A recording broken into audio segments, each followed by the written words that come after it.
इस तरह से अगर हम लंबे लंबे मैथड करेंगे तो हम एग्जाम कैसे सॉल्व करते हैं, है ना? तो ट्रिग्नोमेट्री में क्या होता है कि जो भी अपने पास क्वेश्चन आते हैं उनका एक प्री डिफाइंड रिजल्ट होता है, ठीक है? प्री डिफाइंड रिजल्ट होता है जो हमें पता होना चाहिए, जिसके हेल्प से हम उसे सॉल्व कर सकते हैं, ठीक है? अभी मैंने इस क्वेश्चन को सॉल्व करने के लिए एक मेथड को यूज किया था, ऑपरेशन लगाया था, जिससे मेरा आंसर आ गया था। लेकिन अगर मैं इस क्वेश्चन को सॉल्व करता तो कैसे सॉल्व करता?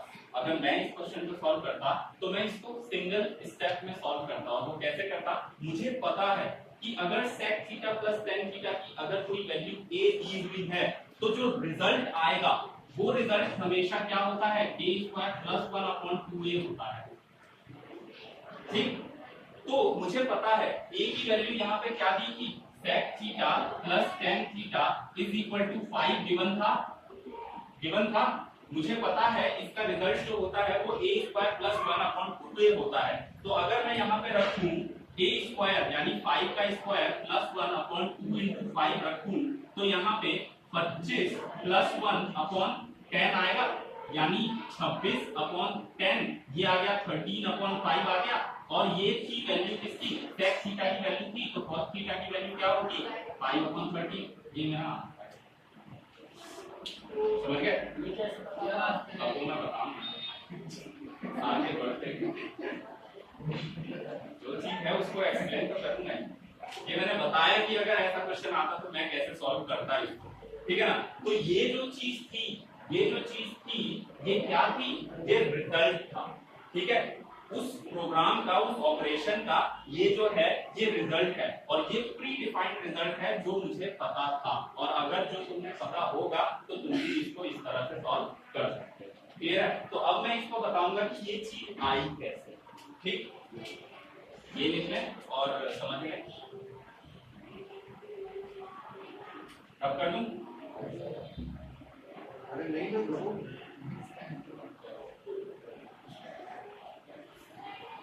कर दूं?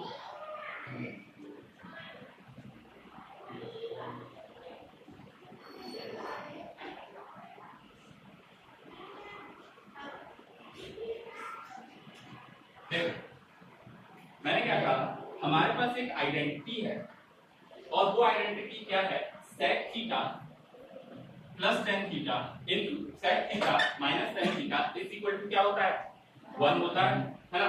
तो मैंने कहा कि ये मेरा है a स्क्वायर और ये है b स्क्वायर, तो मैंने इसको लिख दिया sec theta plus tan theta into sec theta minus tan theta is equal to 1। लिख लिया?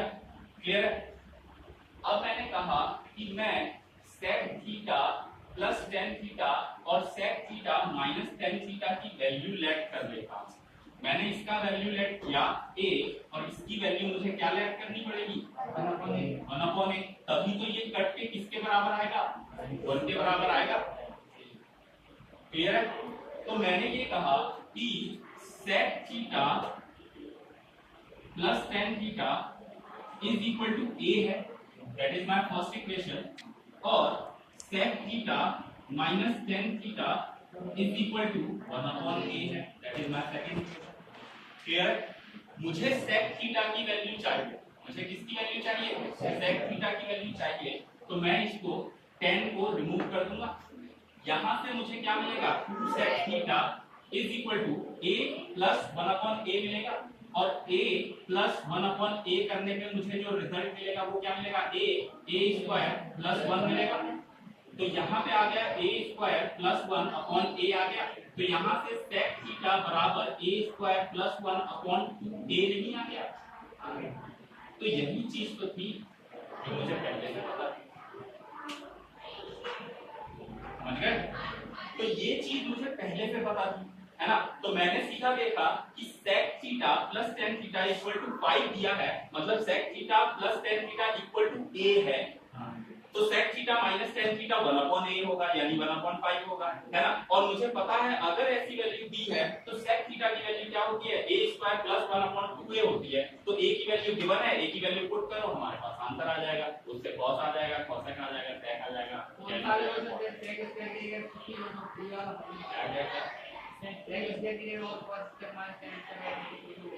एक और आइडेंटिटी मैंने बताई थी, है ना, वो किसकी थी, नहीं मैंने लिखी नहीं वो बताऊंगा। मैंने एक और आइडेंटिटी बताई थी, देखो यहाँ पे मैंने क्या बताया, यहाँ पे sec थीटा और tan थीटा की बात हुई, ठीक है। तो यहाँ से मैं sec थीटा की वैल्यू निकाल सकता हूँ और किसकी निकाल सकता हूँ, cos थीटा की वैल्यू निकाल सकता हूँ। भाई sec थीटा मुझे मिल गया, cos की भी मिल जाएगी, और tan थीटा की वैल्यू निकाल सकता हूँ और cot थीटा की वैल्यू निकाल सकता हूँ। क्लियर है, tan थीटा की निकाल सकता हूँ और cot थीटा की निकाल सकता हूँ। अब जो दूसरा वाला आइडेंटिटी था वो कौन सा था,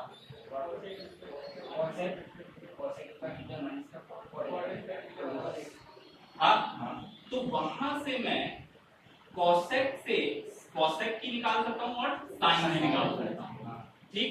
तो क्लियर है, sin की निकाल ही सकता हूँ, cos की निकाल सकता हूँ, sec की निकाल सकता हूँ, tan की निकाल सकता हूँ, cot की निकाल सकता हूँ, सारे को निकल गए।